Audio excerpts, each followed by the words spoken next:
Well, hello. It's been quite a long time since I've done this.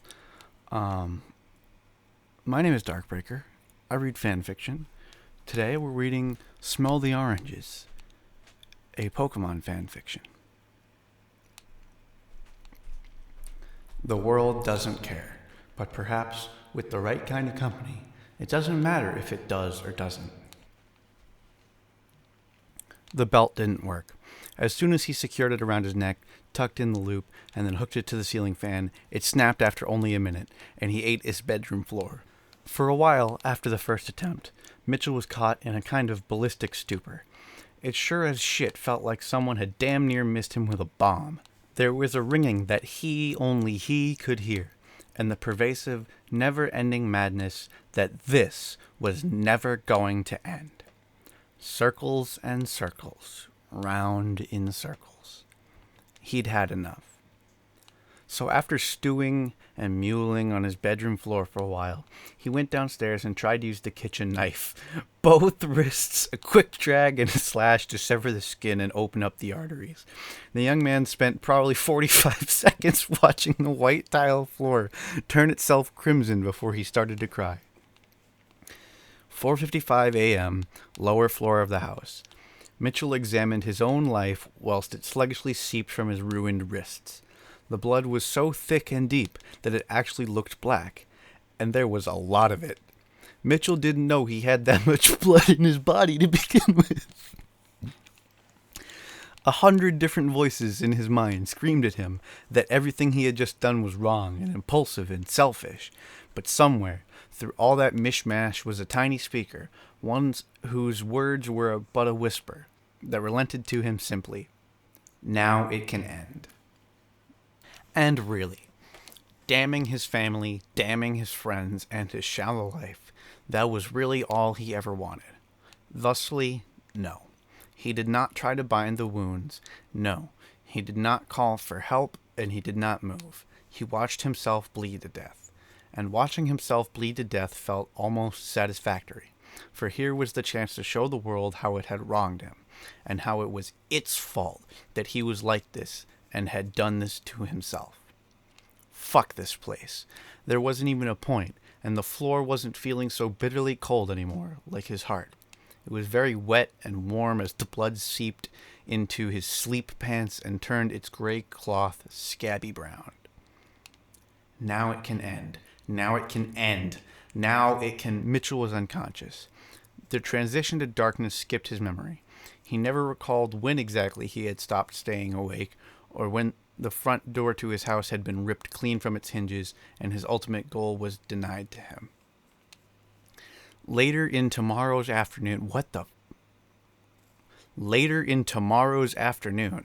Mitchell woke up in a white room with white windows, white chairs, and a white bed with very papery sheets.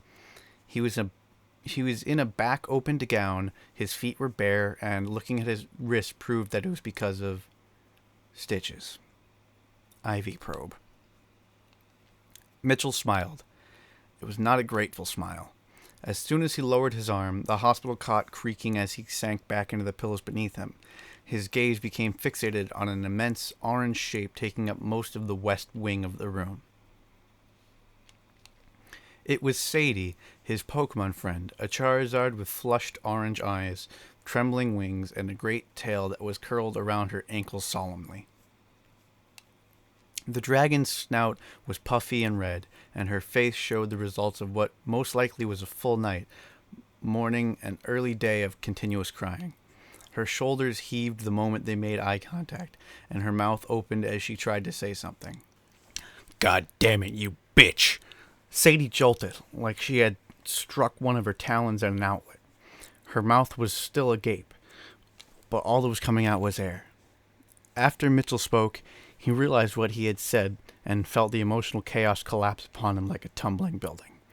The young man went entirely blank as his lip quivered and a single tear fled down the pale roundness of his cheek. Sadie moved, the tortured chair under her immense backside creaking and voicing its complaints.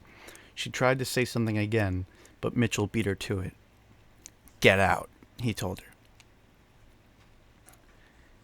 Sadie, for all her girth, was but a breeze in the room. The Charizard swept up from the chair and vanished through the door frame, ducking and compressing her wings to manage the transition. A startled man in a white coat and black shoes gasped and stepped from her path. The window beside the door was small as hell. He couldn't see where she went the moment she crossed the arch. Heavy footfalls that he could hear in the floor were his only indicator that, and the doctor's gaze lingering outside the frame for a good while, that his Charizard was gone. Mr. Holmes? The doctor adjusted a pair of black glasses on the bridge of his nose. They were so round and huge that he looked straight out of a Potter Party bonanza. He slowly came into the room and stared at Mitchell. I'm Dr. Elmreed. I'm responsible for your care today. Which hospital did she bring me to? Mitchell croaked, noticing for the first time that his throat was intensely dry. Sorry, I'm not gonna fucking dry my throat out for this. He coughed softly. Elmreed quickly stepped over to a nearby sink and filled a little plastic cup with tap. Not tap water, just tap. Offering it to him. Thank you. You're in Roxman Hospital, Mr. Holmes. The one north of Middle Country? Mitchell placed the cup on his bedside nightstand. The one and only, Elmreed hummed in a brief moment of calm. Your Charizard friend brought you in earlier last night.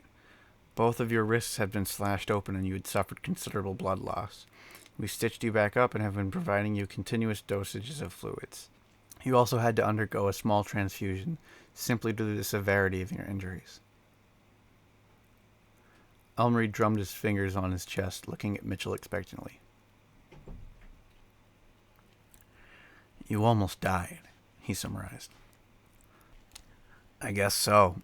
Mitchell nodded his head very slowly, and then he sank deeper into the pillows, his eyes gazing at nothing. Can I ask what happened? Elmreed was carefully reaching for a little notepad sticking out of his coat pocket and a pen. Mitchell watched him out of his peripheral, noting how the doctor was attempting to mask the very obvious from him. A subtle man Elmreed may have fancied himself to be. A subtle man he was not, evidently. I had an accident, Mitchell said. An accident? Correct. 2 very clear incisions made across the arterial underside of both wrists is not what I call it was an accident. That is all I am telling you. Finish what you have to do and discharge me as soon as the procedure's done. The young man orchestrated it all like it was a meal he had ordered many times at a common eatery, a listed order. Elmreed had the tactical genius of a doornail, but he wasn't a fool. Those who had been around the bend had ways of coping with it after a while. I can't imagine anything I would say might convince you to stay otherwise. He slipped the notepad back into his coat pocket and folded his hands. No, Mitchell grunted. You have your reason. It was a cooking accident. Are you calling me a liar? I'm not calling you anything, Mr. Holmes. Elmreed retained his composure, sounding lofty, calm. Mitchell resented him for it. Can I organize you for some references so we can prevent accidents in the future? Keep your references, Mitchell snapped. Finish your tests, your fluid drips, and whatever else you have to do. I want to leave.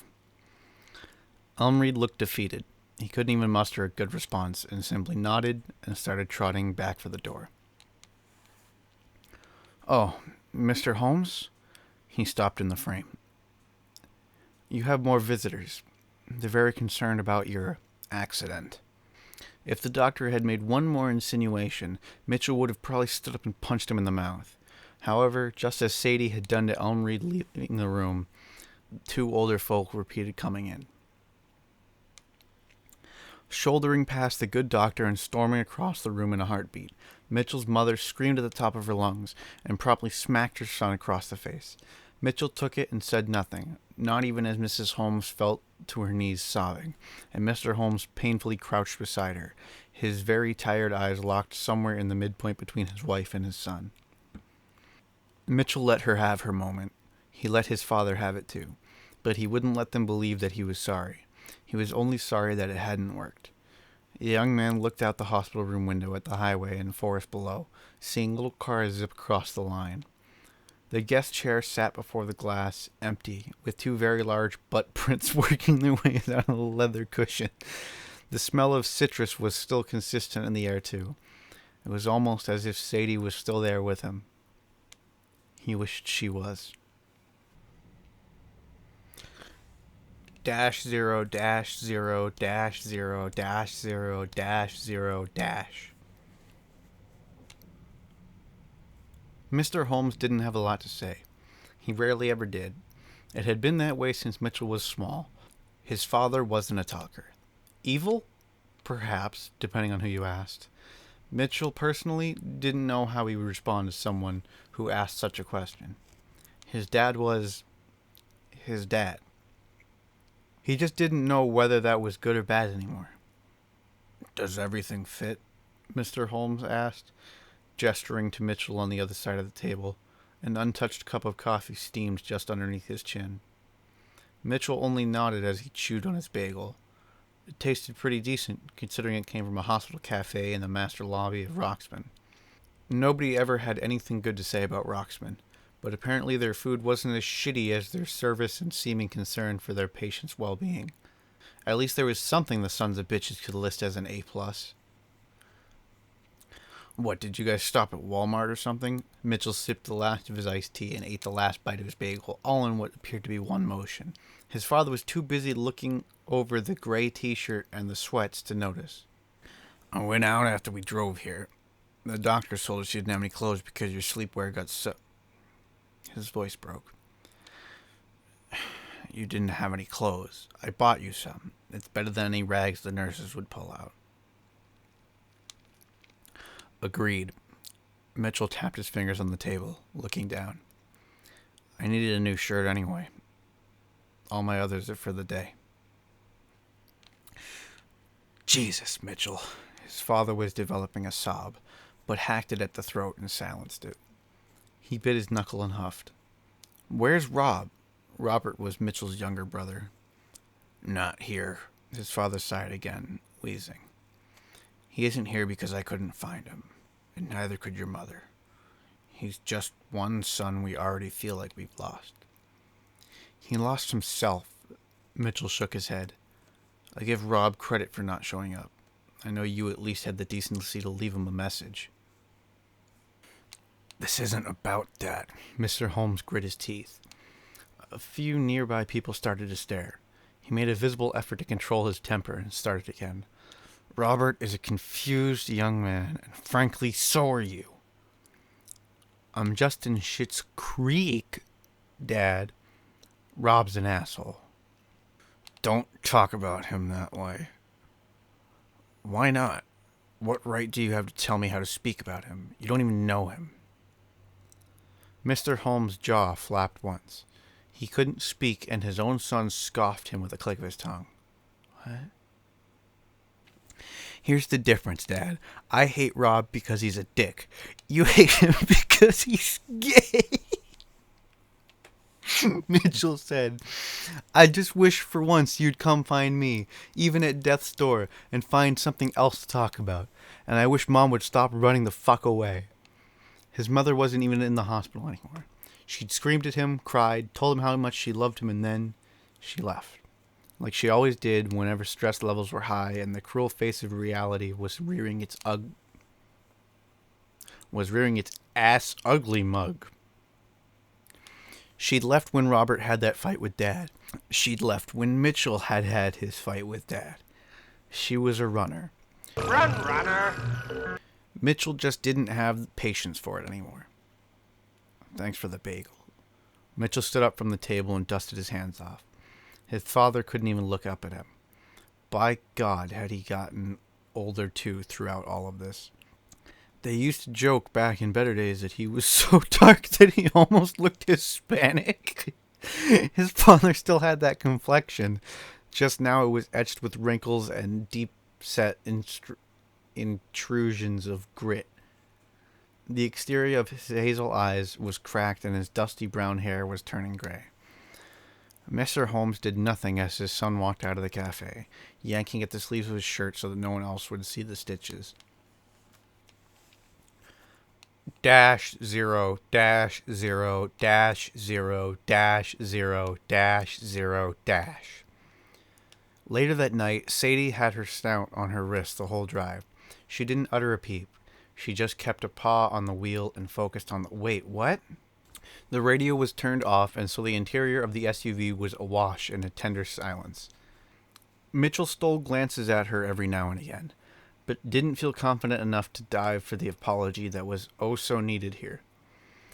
He felt very small, and not just because she was driving one of those larger statured Pokemon designed automobiles.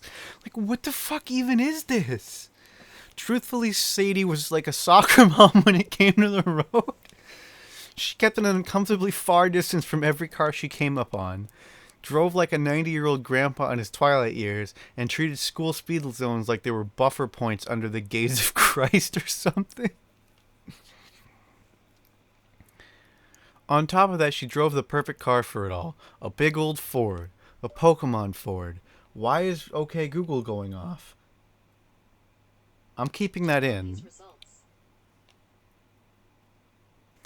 Friggin' truck was big enough to be classified as an armored vehicle in some lower age countries. Wasn't it this model that Mexican cartels were running around in bolting 50 calibers to the beds? What the fuck is this? So is this set in the real world and he just has a Charizard? Like, there's so much lore in Pokemon already that why did you need to put it in the real world? I know that there's theories and shit that Pokemon takes place in the real world. And sure, fine, whatever, go ahead, more power to you. But why would you write the fan fiction in the real world, and not in the Pokemon, the real world?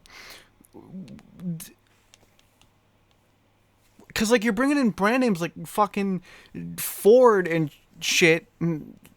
Just, what? Mexican cartels. And, like, he, as far as we can see so far, he's the only one with a Pokemon. So, I don't... They hit a small bump, but it was enough to yank him out of his thoughts. He looked over at Sadie again. The Charizard S looked positively drained and miserable. All the color from her face was gone, except for the pink flush on her snout and cheeks from all the crying. Her buxom body, barely concealed in those tight-fit V-neck shirt and what? Pokemon don't wear clothes. What? And jeans was curled in on itself, like it was a wilting flower. Her tail flame was minute in the rear seats as it snaked through the hole in the spine of her chair. I called you a bitch, Mitchell spoke, sounding unsure. Sadie's eye flicked, considering him for a millisecond before gluing back to the windshield. The Charizard, I guess she's not a girl anymore, slowly huffed, her narrow shoulders hefting and sagging. Oh god, I gotta give her a voice now. Yes, you did. She squeaked, her usually frail voice now overtaken with grim resolve. Why did I do that? I'm not even surprised that she talks. She's wearing a V-neck and jeans. If she didn't talk, it would be weird. More importantly, who the fuck was he asking? He didn't know what else to say. This was all so much beyond just a simple apology. For who Sadie was to him. That... What? This was madness. How dare he talk to her like that? I don't know why you did that, Sadie whispered, her lower jaw quivering. But it hurt. I'm sorry, he mumbled. You better be. The Charizard quivered. She'd obviously come to some sort of decision about something in all this mess. Mitchell guaranteed that the solution was going to be very painful for him. Of course, Sadie would never hurt a fly. It was the possibility for something like what happened with Robert that terrified him. Where did it honestly go from here? Who the hell knew? She smells like oranges. Mitchell closed his eyes and leaned back in the seat, trying to drown out the last few hours with the crisp aroma his Charizard always gave off. Sadie was a citrus fiend. Her paws always smelled like oranges because she constantly snacked on them, and clementines and grapefruits like they were going out of style. Her perfume that she used smelled like oranges, and the mascara she had on was a dark orange in color. So was her lower lips balm. Charizards are already orange? Why would I... What? Adding in all of that to the little hoop piercings lining down each of her scalp fins. What? Scalp fin? You mean her ears? Or what would be... Like, what the... And Sadie wasn't half bad to look at. Mitchell had always... know that, though. His Charizard was beautiful. She always had been. And he had always been a spoiled, miserable little shit for being so ungrateful about it. They had met when Mitchell was in 5th grade and she was still a Charmander. Sadie had been the gym teacher's little assistant, and she worked all the classes on towel duty and equipment setup during meets. Mitchell volunteered to help out the gym teachers too after a few conversations with her. He was practically addicted to the reptile, especially after high school came around and they had first had sex in the back of the bleachers outside the track room when he was 16 and she was 18. That had happened before the crash he'd gone through after school. No shit. 4 years graduated, and what did he have to name for himself? Lots of grief, 2 hospital visits, and a lot of simmering crap. 3 hospital visits now. He really needed to stop trying to use belts. Mitchell, stop! Sadie's depressed voice quietly rang out over the muffled growl of the engine. Mitchell glanced down at her lap and gasped when he realized he had kept a hand on her thigh for the last few minutes. I don't think I'm ready for that anytime soon. That was pretty kind of her to say it like that. Personally, Mitchell, if he was her, would have told himself he was out of his mind for even insinuating the possibility of anything happening after what he had said to her. God damn it, you bitch! His own words echoed in his mind repeatedly, and he couldn't get them to stop. I'm amazed they discharged me so early, he said aloud, trying to change the subject. I'm amazed they discharged you, Sadie said, her inhuman, draconic voice monotone. Okay, sorry, I'm using the wrong voice. Yes, you told them it was an accident. They aren't legally obliged in this state to do shit unless I say it specifically.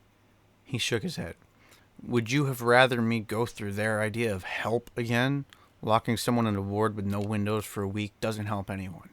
Our system's corrupt as hell. You're right. The way mental health is treated is lackluster. Sadie sighed. Maybe this time we can talk about alternatives. Alternatives, he parroted.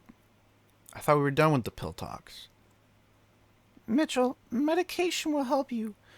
We just need to figure out the right kind to give you and the right amount, she said. You need to let us help you. Don't you understand that? You can help me, Mitchell snapped. How about dousing me in some fire and letting the flames do the work for me next time? Sadie tore off the road and drove over the highway slowly, nosing her SUV to her shoulder and yanking the stick apart. She sobbed. She produced a sound so pathetic that it didn't even sound like it could have possibly come from someone so big and strong as her. The Charizard buried her face in her paws and heaved horribly, crying her heart out, ruining her mascara, raining silvery tears from raining silvery tears from between her talons. Mitchell cried too. He cried because of everything that had happened, and he cried because his pain was not only his own, and he so easily forgot that. Mitchell? Sadie wailed. The larger Charizard leaned over the middle console and planted her snout into his side, hugging him, wedging his shoulder between those big cream-colored tits he used to be so wild about. I love you. I love you so much. Isn't that enough? What else do you want? Tell me. I'll do anything if you just stop this. She pawed at him and constricted him, rocking the whole car, her citrusy smell overwhelming him as her warm, plush, and scaly girth wolfed down the whole left side of his body. Please, she mewed. I'll do anything. Mitchell held onto her tight. She was all he had left. -0, -0, -0, -0, -0, -.